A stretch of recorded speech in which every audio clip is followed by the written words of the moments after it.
This car, this 2003 Citroen C5, might just be one of the best cars I've ever sold. It's been a perfect daily driver for us. So why on earth am I getting rid of it? One reason is upon my chest. As you will know if you're a regular viewer, I have purchased a Ford Fairmont AU from Australia to replace this car. But it's not going to do quite a lot of what this car does. For as fine a car as the Ford Fairmont AU is, it didn't come with a turbo diesel engine. So while this car can return comfortably over 50 miles to the gallon, I have found, I think the Ford Fairmont will be struggling to top 30. Now here in the UK, petrol is very slightly cheaper than diesel, but petrol prices are also at their highest level for 8 years. So my timing is absolutely impeccable.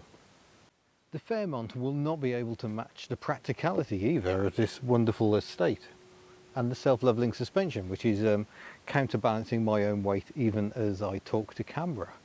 Sure, the tailgate is a bit iffy in the way it stays up, but still this has been a massively practical wagon.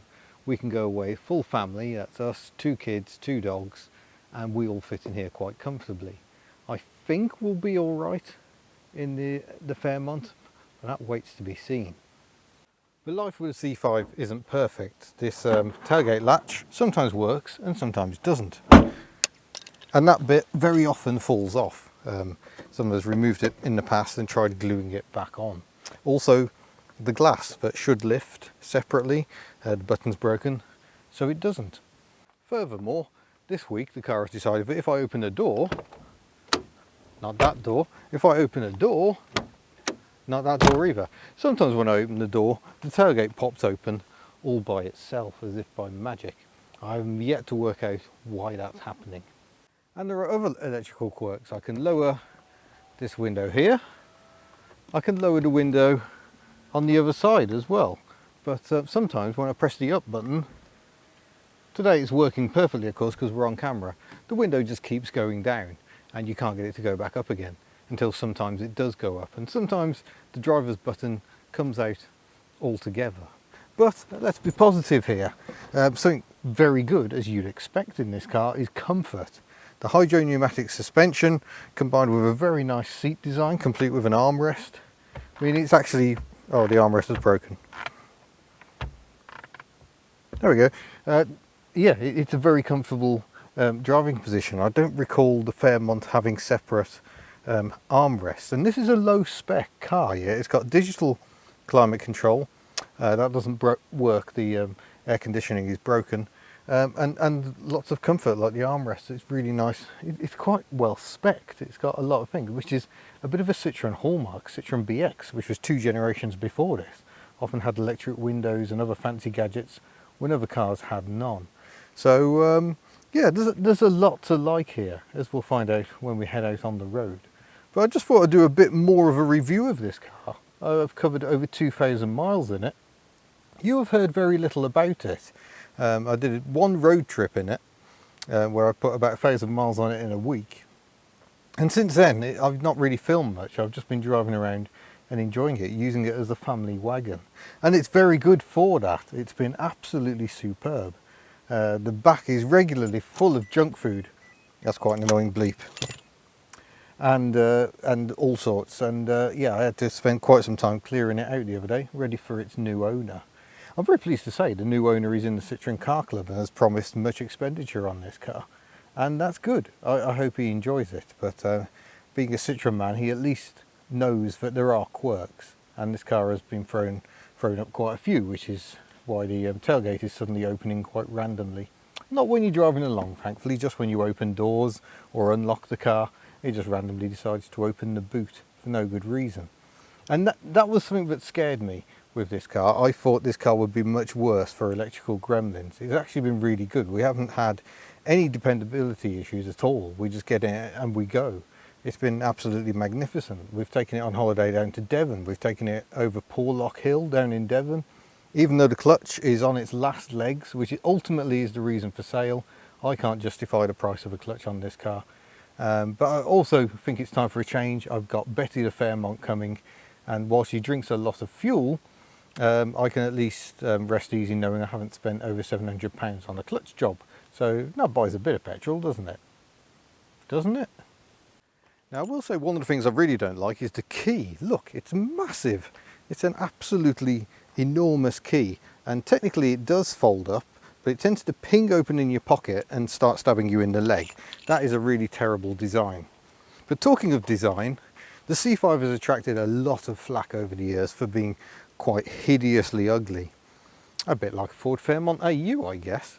But I think time has been kind to these cars, and I think especially in a state form, I think this is a really handsome car. I don't think it's quite as sharp as a BX or a Xantia, but time has mellowed the looks of these cars, and while there's still some question marks over the wings here and where the A-pillars are, I think it's actually quite handsome. I really, really like it. I don't like the windscreen wipers, which have this enormous triangle of doom right there. It also has automatic wipers that don't work.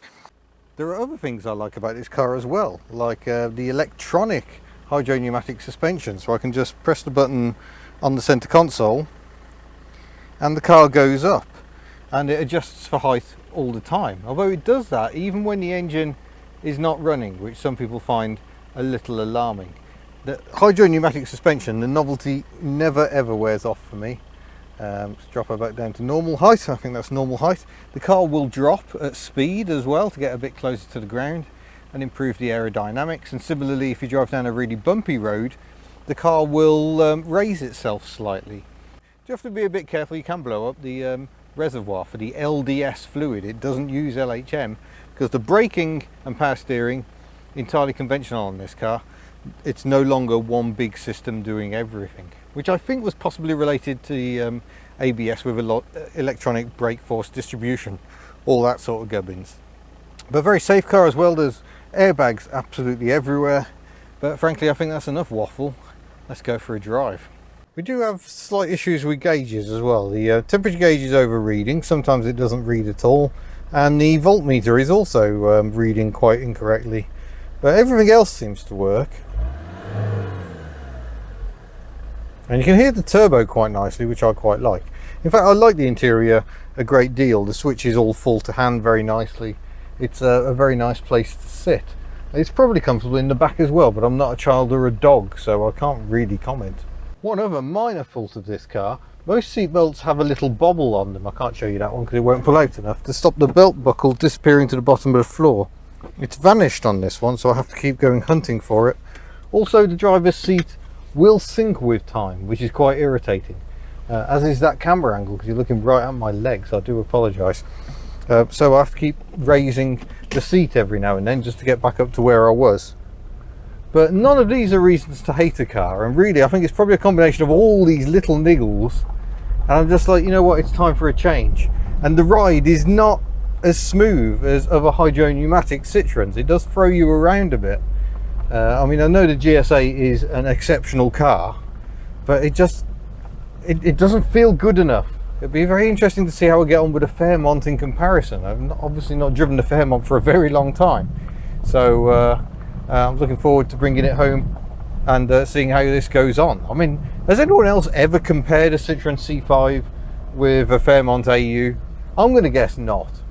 Now I'm afraid I'm going to have to keep the window open because it's 26 degrees outside, and to us Poms that's quite a lot.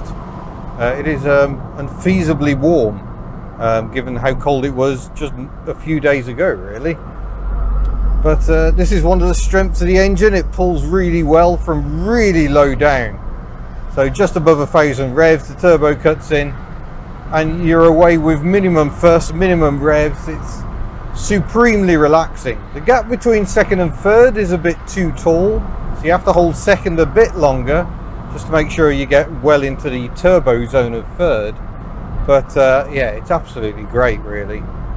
And any shortcomings in the suspension tend to melt away the faster you drive, which I think is true of a lot of hydropneumatic systems. I think they do just get better the faster you go. But yeah, you can just leave it in top gear, and it's very long-legged as well, so we're doing almost 60 miles an hour at just 2,000 RPM. It's been a great car to cover distance in. It'd be even better if the air conditioning worked, perhaps it just needs a regas. Who can ever tell? Now this isn't the most powerful engine you could get, nor is it the most feeble. There was a 90 brake horsepower HDI diesel. This has the 110, so it's got a bit more shove, and it's enough, just about. We managed to get over Porlock Hill, which is 25% gradient, and yes, my foot was welded to the floor, but we did a reasonable pace up it. We could keep up with the motorhomes. I think there was a 136, and then they also did a 2.2 HDI as well. And I think that remained in production because when they did the facelift, they changed the entry level to a 1.6. And I have driven a Mark III C5 with that 1.6. It's not as bad as it sounds, but that engine, not such a good engine. It's a bit weaker because it's a bit smaller. It's having to work that bit harder.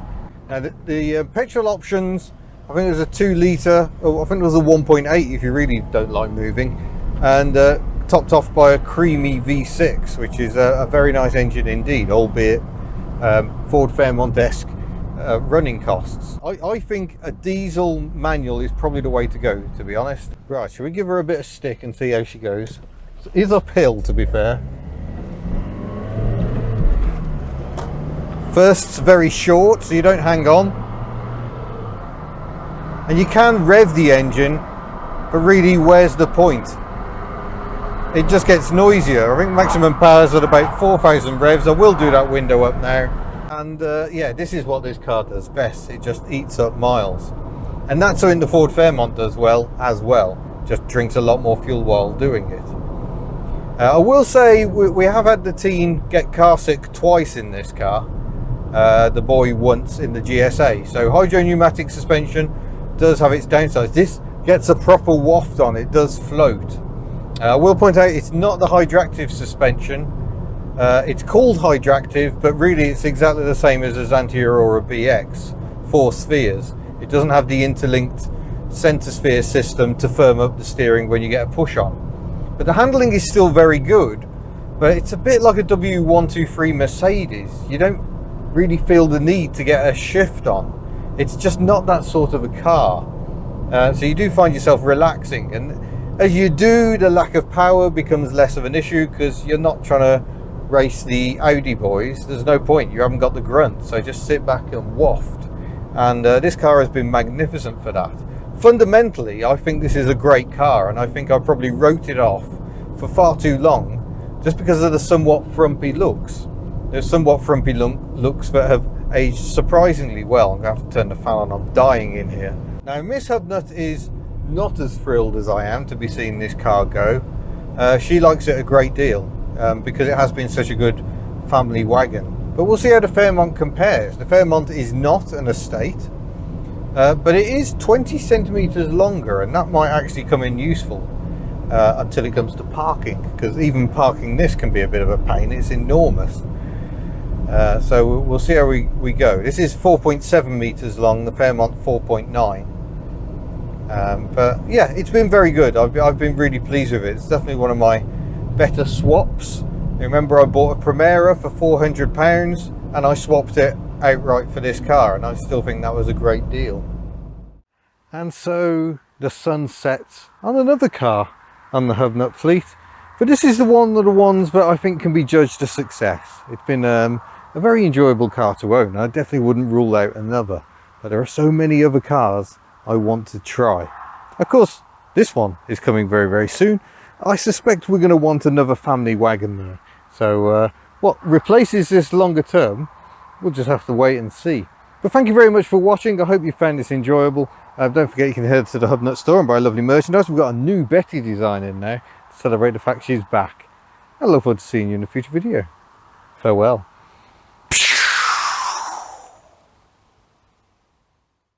Now I will say that one of the things I really don't like is my head being chopped off like that.